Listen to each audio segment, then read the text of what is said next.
Hello everyone, today is April 11th, and on this day in 1898, President William McKinley asked Congress for a declaration of war with Spain. For months, the public had been in an uproar after the USS Maine was destroyed in Havana Harbor.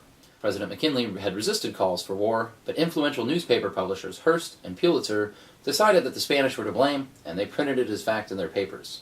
They exaggerated what was happening in Cuba, and their articles were laced with all kinds of incendiary language. And then, on April 11th, McKinley finally gave in and asked Congress for authority to send American troops to Cuba. The war lasted all of 10 weeks, and the U.S. later assumed control over Cuba, Puerto Rico, Guam, and the Philippines.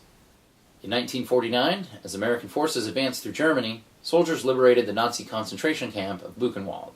The camp held thousands of prisoners, most of which were slave laborers.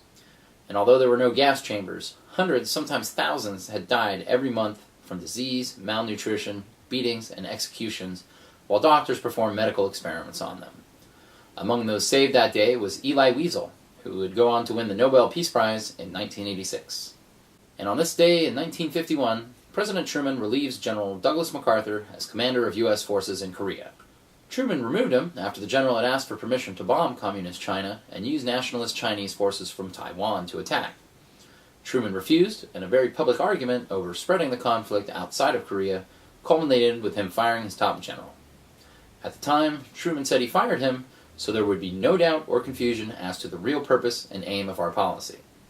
In 1953, the U.S. signed an armistice agreement which ended the actual fighting and called for more peace talks. And now, some 61 years later, there is still no peace treaty with North Korea, leaving no doubt or confusion to the real purpose and aim of our policy. Well, that's it for today, but be sure to stop by tomorrow for more on this day in history.